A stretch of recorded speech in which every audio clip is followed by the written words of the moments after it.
Hi guys, welcome to all CBTs. My name is Faith Badru and today we're going to be looking at 9 WAEC GCE chemistry practical questions. Sit back and relax. We'll be right back.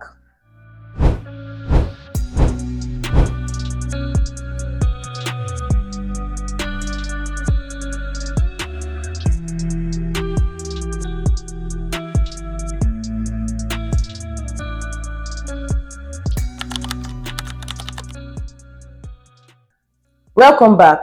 So today we're looking at 9 WAEC GCE chemistry practical questions. So these are 9 standard practical questions that you might see in your WAEC.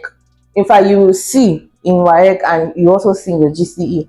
So that when you come across these setups, you can navigate through them. Number 1, identification of unknown salts. Now, this is also known as qualitative analysis. Now, this qualitative analysis, it will always tell you, they will always put a salt, then they will ask you, don't forget that a salt. Okay, let's get into the question first. Now, in this question, we have, you are provided with sample A white solid. Perform tests to identify the cations and anions present in this salt. Now, when you have this kind of question, you have to know that what is a salt. Don't forget that a salt is, okay, for example, let's say we have a salt like NaCl. Now, when NaCl dissociates, it will give us Na plus Cl minus. So in this salt, we can say that we have cations and we have anions. So this means that in any salt that you are giving, there will always be cations there and there will always be anions there, because those are what to make up a salt. So in this our sample A, we don't know our sample A, but I'm going to be giving you some instances when you perform this your test, some things that when you see, so that you can know that, oh, when you see this, you will know whether it's a cation or an anion. So we're also going to do tests for chloride, sulfate, carbonate ions in this sample A. So we're going to be doing this. We're going to be seeing all these color changes. We'll look at which one has precipitates, we'll look at which one is soluble, and what is the likely salt that is present. Now, this is something that you are going to do. When they tell you to do this kind of practical, you are meant to do it in a test tube. Now, if you go back to this our question, we were giving this question as solid. They said solid. Now, note that you cannot perform any reaction with a solid except it's flame test. That means you have to first dilute it in water. So they might tell you that dilute it in different portions. So in this diagram, you can see that they divided it into 3 portions. Now, this is what you are meant to do. This is what it looks like. After you dissolve it, you put it inside water, and then you can start adding your reagents. Now, notice that these reagents are what to determine what cations or anions will be there. We use different reagents for cations, we use different reagents for anions. So let's get into it. Now, if you look at this diagram, you can see that inside this particular salt, the unknown salt, don't forget that they will never tell you the name of the salt. It's an unknown salt. In this unknown salt, they added AgNO. That's silver nitrate. They added the silver nitrate to this particular salt, and it gave a white precipitate. Now, when you see a white precipitate, it means that there is chloride present. Now, this means that when you see anything like AgNO3, in fact, if you are giving AgNO3, just know that the anion you are looking for is a chloride anion. Now, if you look at this particular this second test tube, in this one we are meant to use BaCl. Now, this BaCl, that's barium chloride. Now, this barium chloride, when they added it to the unknown salt, it gave us a white precipitate also. Now, when you see that, then you should know that we are talking about a sulfate present. So when you're using AgNO3 and you see a white precipitate, and you also use barium chloride and you see a white precipitate, just know that for the AgNO3 it is chloride that is present, while for the barium chloride it is sulfate that is present. Now we are now going to carbonate. Now carbonate, this is when HCl is added. Most of the times HCl is used to detect carbonate. Is used to detect carbonate. And don't forget that carbonate looks like something like this. Looks like this. CO3. They can now say 2 minus or something like that. So this is like a carbonate. Now make sure that when you see carbonate, just know that there will be CO2. CO2 is going to be, removed. And when CO2 is removed, you have to write it in a way that, there is effervescence occurs, so on and so on. We're going to be seeing that in our next slide. But this is just an overview of what your practical will look like. Now, after, you are going to be given something like, you have to write something like this. You have to draw a table. Now, the table is going to look like something like this. It's going to be test, observation, and inference. Now, in the test or the reagents, now you can write like salt A plus dilute HCl, salt A plus NaOH, and so on and so forth. Now, notice that NaOH and NH3, notice that NaOH and NH3 are used to denote cations. NaOH and NH3 are used to detect cations, while AgNO3, barium chloride, and HCl are meant to detect anions. So once you know that, as you are adding that your reagents to that your solution, you will always know that, what I am looking for is an anion, what I'm looking for is a cation. So that will even narrow down what you are meant to write in your practicals. Now, if you add dilute HCl to that your salt and you observe that effervescence occurs, and what is effervescence? It means that when you add it bubbles. It bubbles. It's just like when you shake your Coke or your carbonated drinks, when you shake it and you open it, that kind of thing that happens. That's what is going to happen when you add this HCl. When it happens, it means that there is CO3 minus present. That means CO2 is present. And what happens when CO2 is present? Effervescence occurs. That kind of thing that happens is effervescence. We can see that effervescence occurs, then a gas that turns lime water milky and moist blue litmus red, because CO2 is an acidic gas, and moist blue litmus red is released. Now, when you have to write this effervescence, because you are going to give a mark for that. You have to write this turns lime water milky, be rewarded for that. And you must write this moist blue litmus red. Now, when you write these three things, the examiner, the person that is marking your script, will know that you're talking about the CO2 gas, and it only happens when you add HCl. Now, for NaOH, as I've said earlier, NaOH is to detect cations. Now, when you add NaOH and you see a blue precipitate, obviously when you see blue, just know that copper is present. And we write it in a way of Cu2 plus is present. When you add NaOH and you see a green precipitate, you can say that, and sometimes that green precipitate will further turn brown. Don't forget that iron exists in two colors, brown and green. When it later turns brown, we can now confirm, when it is first green precipitate, you can say Fe2 plus present. And because Fe2 plus is green, but when you now see reddish brown, when you add NaOH and you see reddish brown, you're talking to Fe3 plus, because Fe2 plus and Fe3 plus, they are different. Fe2 plus is green, Fe3 plus is reddish brown, and Fe3 plus is, the Fe2 plus that has been oxidized, that has further lost another electron. Now when you add NaOH in excess and it gives you a white precipitate and it is soluble in water. Now this one is soluble, zinc. Now when you add NaOH and it gives white, if it is soluble, then you are going to say that zinc Zn2 plus is present.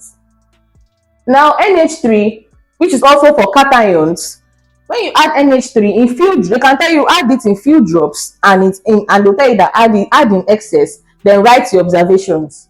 Now the observation would that when you add it in few drops, then if it gives a light blue precipitate, it means that Cu is present. So you can write it on top that light blue precipitate, you can write Cu2 plus present. Then down you can write, when you now add excess to this light blue, not on to deep blue, then it has further confirmed that Cu2 plus is confirmed.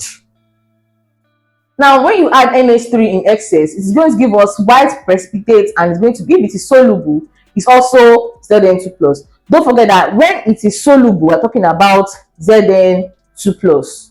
Now we have AgNO3. If it gives a white precipitate, as I've said earlier, it means that chloride is present in that particular salt. Barium chloride plus HCl, if it gives you a white precipitate that is insoluble, then we are talking about the SO42 minus present. Then if you warm with NaOH and your gas turns red litmus blue, NH4 plus is present. And also we have the lime water test, turns milky, is also the CO2 gas. So these are some particular ions, cations and anions that you can see in your WAEC or GCE practical.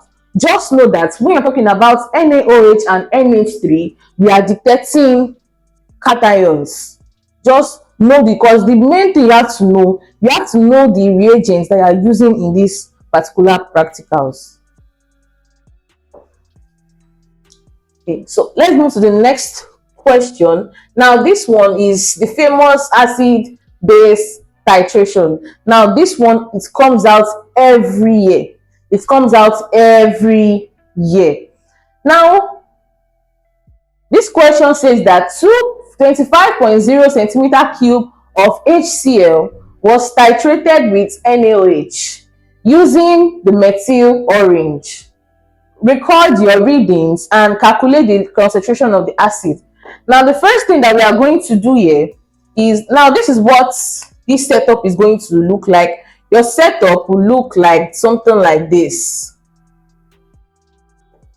Now this is your retort stand, then your pipette is what is going to hold your base, and this your pipette, that is the volume of the base, is always constant. Now this your burette is where you are going to pour your acid. Then your methyl orange is what you are going to put inside your base before you now start titrating. So this is how your setup will look like. Now there are some things that you must note, because you have to draw your titration table. You have to draw this table. Now I'm going to say some things that they might penalize you for if are not in this your table. Now the first thing that you should note is that this your volume of pipette use, you must write it. You must write it. In fact, if you don't write it, you are going to subtract out of your mark even if your table is correct. The indicator used, you have to note it. Is it phenolphthalein that you used? Is it methyl orange you used? Is it methyl red that you used? You have to tell them what you used. Then in your burette readings, you must put your units. See these units that are here? You must put these units. They must be included. Then make sure that you don't use pencil. If you use pencil to draw this your table, your mark will be subtracted. In no way must they see pencil. And another thing is that you must not cancel your table. Once they see that you have drawn a particular table and you cancel it, and below you draw another table, you are going to be penalized. And why is that? Because they will assume that you did the first one by yourself and you saw that it was not the same with your colleagues, and you decided to change it and draw another one. So it can be malpractice, can mark as malpractice, and your marks will be dropped down. So your table must look like this. You must have a rough reading, first title value, second title value, and third title value. And you can just, instead of writing everything with the units, you can just put your units here, CMQ, CMQ, CMQ. It denotes that you know what you are doing. And also, when you are calculating, make sure you calculate very well. These are places that you need to note that you can be, your mark can be subtracted from. And when you are dealing with this, okay, let us assume we want to titrate. Now let's say I have my direct reading, let's say I've titrated and I got my volume of acid used to be 24.1. Now in your title table, your error is plus or minus 2. That's the error that they allow, plus or minus 2. Now in your rough one, the rough one is the first one that you do. Now let's say I got, and they always advise you, some people, okay, for example, some people like to do it like this. You can write 0.00 as the initial rough value. They will now write 24.00 because why? It must be in 2 decimal places. Then they can now go ahead and say, oh, it finished at 24.00 and I ended up being on 50.00. Now, I'm not saying that you cannot do it like this, but this can make you, it can cause a lot of mistakes. So what I'm going to advise you to do is that make sure your initial always starts at 0.00, because when your initial starts at 0.00, it will be easier for you to add so that you will not make some mistakes, arithmetic mistakes. So make sure that your initial should always be 0.00. You can now start. Let's say I got 24.10. Let's say I got 24.20 and I got 24.10. When you are getting something like this, just know that you are on the right path. Then you can now go ahead and write, you subtract it, 24 minus 0, 24, 24.1 minus 0, 24.10, subtract this one to 24.20, subtract this one also, 24.10. Then you find your average. Now, how do you find the average? You can find the average just from this first to third. This rough, you can leave it alone, but you can just find your average based on these 3. Now, if I want to find my average, it will be 24.10 plus 24.20 plus 24.10, everything divided by 3. That's how you find your average. And when you calculate it, that's 24.1 plus 24.2 plus 24.1 divided by 3. That gives us 24.10. Then you can say that the volume of acid used is 24.10. Now there's another thing that they can tell you they can tell you that, oh, calculate the concentration of the acid, calculate the concentration of the base, and they'll give you one concentration in your answer. Now when you have these kind of questions, the formula you are going to be using is Ca. You'll be using Ca Va all over Cb Vb is equals to Na all over Nb. Now the way you can find this your Na all over Nb is by writing your balanced equation. Now let's see which equation was given. They said NaOH and HCl. Now let us write the equation for that. If you write that equation, that will be NaOH plus HCl. That will give us NaCl plus H2O. Now our equation is balanced. Now this is the equation for NaOH and HCl. Now this your Na, that means the number of mole of acid over number of mole of base. Now the number that is in front of this your acid and your base, that is what will tell you if the N of A is and the number. Now because now the number in front of NaOH is just, there is no number, which means it's just 1. For HCl, there is no number, which means it's just 1. So it will be 1/1. Then you can now apply your formula and get your concentrations.